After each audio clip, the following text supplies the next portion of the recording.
빛보다 어두운 색 블랙. 검정이란 과학적으로 아무 빛도 반사하지 않는 색이 없는 것을 말합니다. 인상주의 화가들은 검정에 가까운 짙고 어두운 색을 쓰곤 했는데요. 르누아르는 코끼리의 상아를 태워 만든 검은색 물감을 애용했고, 고흐도 더욱 짙은 검정을 표현하기 위해 프러시안 블루에 검정 안료를 섞기도 했습니다. 검은색은 자연에서 어떻게 얻을 수 있었을까요? 최초의 검은색은 수치였습니다. 동글 벽화를 예를 들 수 있겠죠.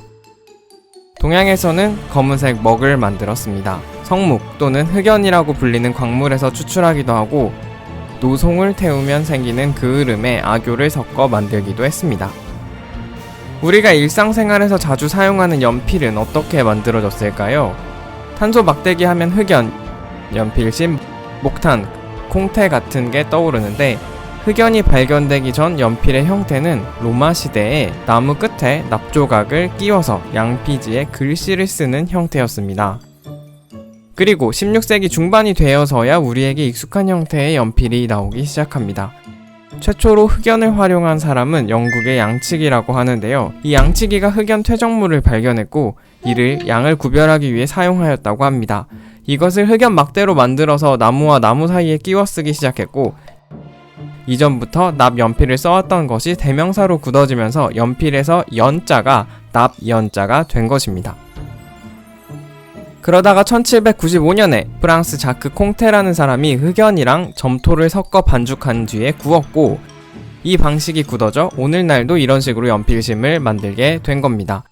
점토의 비율에 따라 HB, 4B 같은 단단함과 무름의 정도를 등급으로 나타내게 되는데, H는 hard, 단단함, B는 블랙, 진함의 약자로 H 앞에 숫자가 높을수록 단단하여 색이 연하고, B 앞에 숫자가 높을수록 연필심이 물러서 색이 진합니다.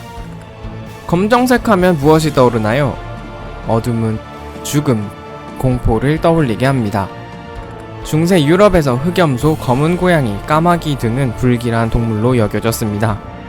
1929년 미국에서 주식이 대폭락한 날을 가리키는 검은 목요일, 유럽 전역을 공포로 몰아넣은 흑사병, 위험 인물들의 명단을 말하는 블랙리스트 같은 부정적인 단어에도 검은색이 함께 쓰입니다. 16세기 유럽에서 종교개혁이 일어납니다. 개신교가 카톨릭교를 비판했는데, 그때 카톨릭교 성자들이 입던 옷이 빨간색입니다. 칼벤과 츠빙글리 같은 종교개혁에 앞장섰던 개신교도들이 검은 옷을 입어야 한다고 주장하면서 이들에게 검은색 옷차림이 미덕으로 자리잡게 됩니다. 또 검은 옷이 유행하게 된 이유가 있는데, 카톨릭을 믿던 에스파냐 왕가 때문입니다. 16세기 펠리페 2세는 검은 옷을 좋아했습니다. 이후로 유럽에서 검은 옷은 권위와 위엄을 상징하게 되었습니다. 명품 로고에도 검은색이 많이 사용되는 것을 보면 검은색에는 고급스러운 느낌이 있는 것 같네요. 사실 검은 그림 하면 떠오르는 화가는 따로 있습니다. 그건 바로 프란시스코 고야입니다. 그림 속에 백발의 노인이 작은 사람을 우적우적 먹고 있습니다. 이 그림은 그리스 로마 신화 속 사투르누스의 모습을 그린 건데요. 자식에게 권력을 빼앗길 것이라는 신탁 때문에 그는 태어나는 자식마다 족족 잡아먹었습니다. 72살의 고야는 이 그림을 자신의 집 벽면에 벽화로 그렸습니다. 고야에게는 8명의 자식이 있었지만 살아남은 자식은 오직 1명뿐이었는데요. 내가 아이들을 건강하게 돌보지 못했다는 죄책감이 투영된 것은 아닐까요? 검은색에 대해 더 궁금하시다면 팟캐스트 팟빵에서 미술식탁 검색 후 87회 빛보다 어두운 색 블랙 편을 참고해주세요.